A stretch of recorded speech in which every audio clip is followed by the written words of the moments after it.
Hello, and welcome to Daily Work Remote Strategies. Today we have three coaches, so you're going to have three different points of view on questions that you bring up to us. So here's who we are. We have Kelly Beischel over here. Hi, Kelly. Hello, Kelly. And we have Ilene Schaffer over here. Hi, Ilene. Hello. And I'm Senya Myman.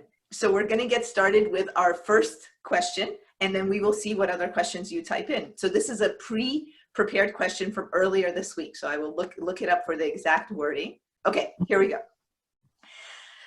Somebody said, I feel like I've entered the second stage of the pandemic, and now I need to be productive. So what should I start with? Cleaning my garage, growing my business? That's our question. Ilene, Kelly, which one of you would like to go first? Oh, Ilene, do you have top of mind something or? Yeah, the one thing that came top of mind to me was, and I hear what you're saying, kind of that second phase. I think it's this collective feeling of we're entering into a different stage. What that looks like, we don't know, but something feels different right now. I could say I feel it as well. And so I'm hearing you're saying there's this pull to productivity and how do I want to be more productive? And as a typical coach, I'd throw it back to you and say, what feels important to you right now? So that's where I would focus your energy is if you could do one tiny thing that would really feel like it'd make a big difference for you, in what space would that be in? So if it's your garage, that's where I would put my energy. If it's towards building your business and you're feeling like that's where I really need something, go in that direction. So check in with yourself and think what's going to feel the most purposeful and beneficial, and then take one teeny tiny step to work in that direction. That's what came up for me. Purposeful and important to me. Yeah. That's the marker for doing it. Okay. Yeah. Great. Mm-hmm. Kelly, what would you add? Yeah, and so it's funny because I was going to say similar, and then I started thinking, well, because I do a lot of things on a scale of 1 to 10, 10 being the most energizing. Where are, when you say, I want to work in my garage, I want to clean my garage or whatever, where's your energy about that? And then I want to do business and kind of measure that. But we could get sidelined by that because, like cleaning the garage, you might have high energy around that because something is blocking you from wanting to get to your business. And so that's not always productive. Do you know what I mean? Because so you got to consider what might be blocking me from that. But I love that purposeful and intentional and, what's going to fill you up. And could you do both at different times? Like the weekend, like to kind of get back into schedule that I'm going to work on my business during the week. And on the weekend, here are the projects I'd like to do so that you have that more of that structure. Because I think in the very beginning, we lost a lot of structure just to trying to cope, right? And so you might just take steps in that direction. So I will go to the other side of that. We had Ilene who said, go with whatever feels important. It could be cleaning the garage. It could be growing your business. It could be anything in between. Kelly who's saying balance your short term and your long term, or your high energy and more important kind of things. And I'll go to the extreme. I'm going to say grow your business. So I will say it is probably the hardest of the two to do. And once you start, two overall comments. Whichever one you make progress on, it will likely lead you to making progress on the other one. Absolutely. Look at the other coaches nodding. We know this. So if you're cleaning your garage, you will likely have more mental space available and you'll likely feel like you can grow your business. If you grow your business, you'll likely feel more energized and you'll likely want to get rid of that clutter.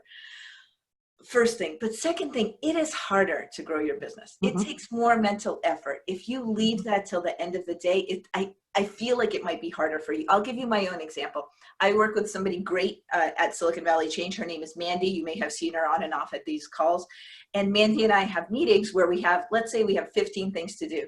And we have had meetings where we'll do the things that take 5 to 10 minutes first. So we just get those done, and then focus on the big ones. And we've had meetings where we do the important ones. And sometimes we'll only get to 2 or 3, and we won't get to those 5 or 10 minute things. Those feel so much more rewarding for me. They just feel so much more like a weight off my shoulders and like I did the right thing. So it's a coaching piece of advice, but it's also my own personal. I feel like I'm moving to the right direction in the world when I kick off some of those bigger ones. The big ones, right? Because that's like the prioritizing. I mean, that's what I was, like, because it might feel better to clean the garage. I mean, I'd rather alphabetize my spices sometimes before I want to write, right? So, but I don't feel good at the end of the day for alphabetizing my spices. But I do if I write. I suddenly have a vision of when Kelly's spices are alphabetized, she is most ready to be at her computer. She has the label maker out.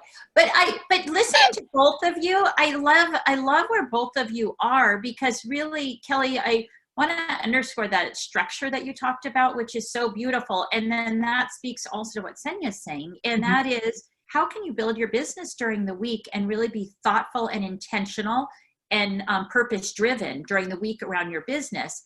And then if the garage is calling your name, or the spices or whatever is calling your name on the weekend, then that's where you're pulling that in.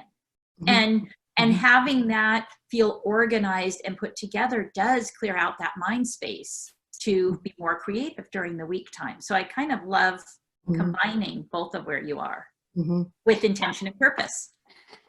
That's awesome. Senya, is it Brian Tracy? Eat the Frog? Yes, I think so. So I think what you were talking about goes really well with that, right? So eat your frog. And if you haven't heard of that expression to the attendees, is that eat the frog. So the most important thing, and often it's the heaviest, right, that we're trying to avoid, but eat that first in the morning, or accomplish that first in the morning, and the day will go so much better, because there's nothing worse than eating a frog, right? So if you eat the frog, the other stuff is smoother. And I would add to Eileen's earlier point, can you make it like, instead of a frog, I don't know, jello with cream on top or something? Can you imagine that it's something that gives you purpose and gives you excitement, but still get it done early? Exactly. Plus Brian Tracy, I just double checked, the Eat the Frog with Brian Tracy. And we've had a comment during this time, LOL, I just cleaned out my spices and alphabetized them. I just saw that on the thing. I was trying, my eyesight's so bad, I was trying to read that. I'm like, I love it. Oh, I'm going to read all of these up. Thank you. All right, let's go to our next question. Here's a question that just came in. And if I'm misinterpreting your question, then give me another comment. Here's a question that just came in. There are often important meetings after the meeting with no ability to really read the other person's body language or get their temperature, pun intended. How do I foster these conversations and establish those sponsors and those champions? So there's important meetings after the meeting. Do you mean literally, so could you answer this please in the chat? Do you mean literally that like someone will end a Zoom call and then people just stay on after? Is that what you mean? Or do you mean the meetings between the meetings, those sort of shorter meetings that you have one-off with people? Oh, water cooler chat. So yeah, sort of, I think it's like when people first get onto a meeting and where people stay on after. Yeah, great call. Great question. So what I'm hearing is and I'm assuming it's Zoom or some kind of video call, there's something that's happening, and then post that there's still people that are lingering in water cooler chit chat, and there's important stuff coming up, or no? Sorry, Eileen, she actually just clarified. Thank you for clarifying. When we used to have live meetings, people would meet outside of the room, and so you would get the ability to read other people's body language. How do I foster those connections? Thank you for clarifying. How do you foster it now that we're on Zoom? Gotcha.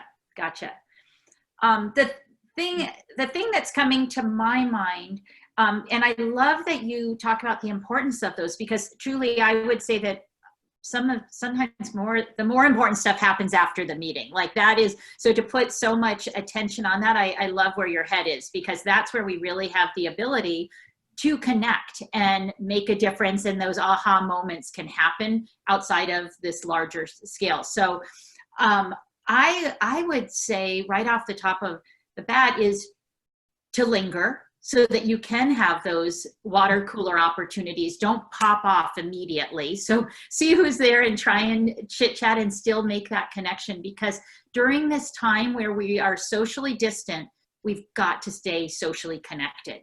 And that social connection is huge. And so having that opportunity and even building in intentionally time after your meeting, so you are not back to back and you can join whoever is still there.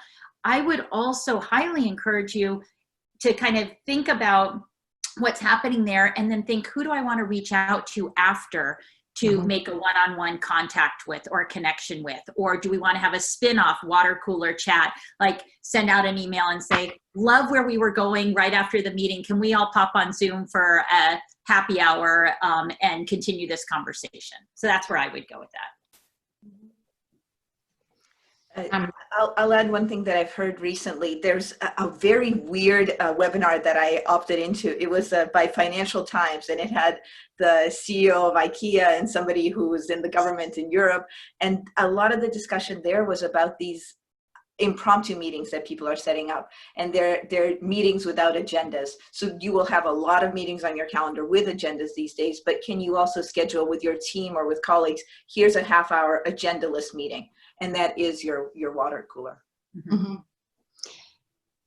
I would ask the question, and if the attendee, I think it was Christine was her name, if you could answer this, I should have said participant, sorry about that, is so important meetings after meetings, are those water cooler things, or those like, okay, this just happened and I need to debrief it with someone? I mean, those are kind of two different things, right? You know, I know in academia, those things happened all the time. And so everybody would go off and go into people's offices, and it was almost like, I don't know, I'm kind of glad to be away from that, right? That kind of, but if it's, you know, okay, let's hash this out because now it's so fresh on our mind and we want to get to it. So I agree with Ilene. So maybe kind of somehow reaching out to them, and maybe even in the chat box, if there's a few people that are key to answering something or getting started on something,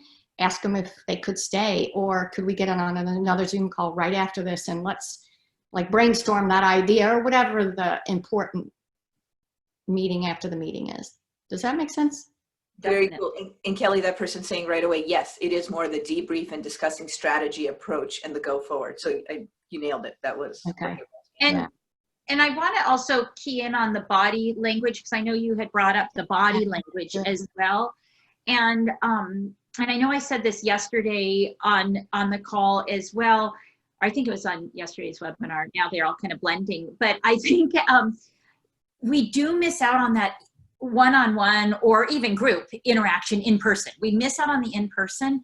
We can also pick up on things we can pick up on energy through the video, and we can pick up on body language through the video. You can see somebody in a meeting who's just kind of like, okay, I'm so not interested in this anymore.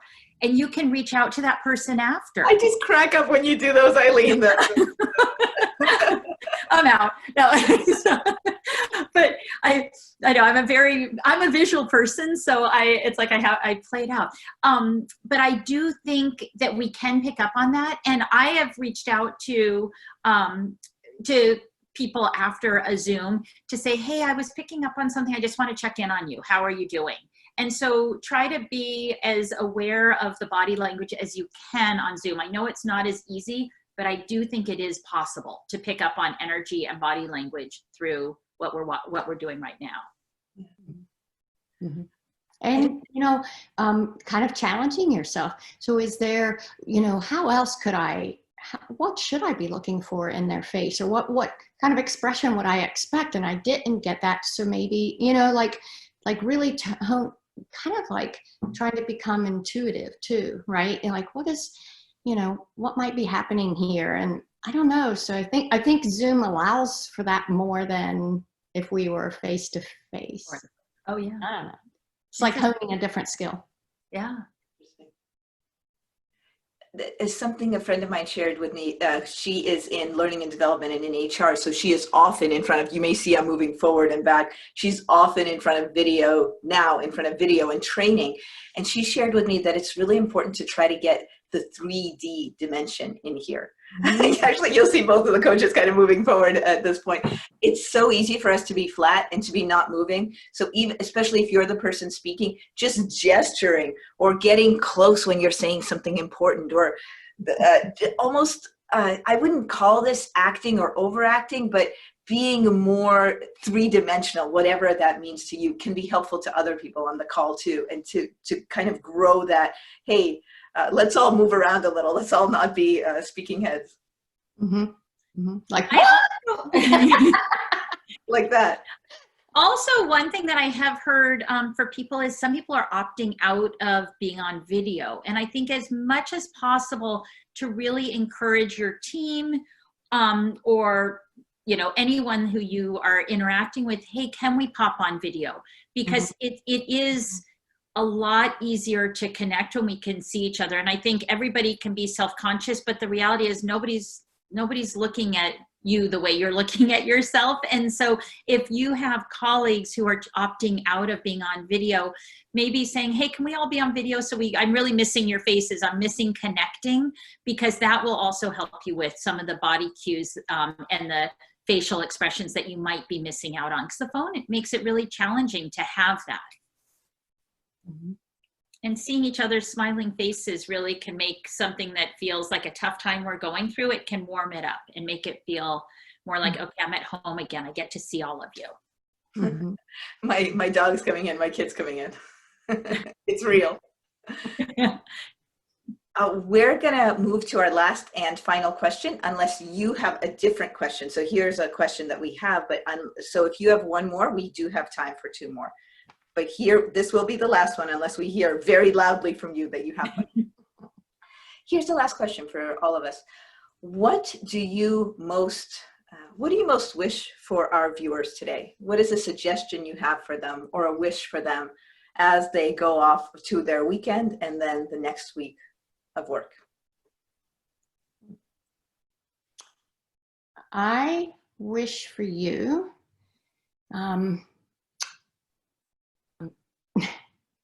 deep breathing and the calm that comes from that.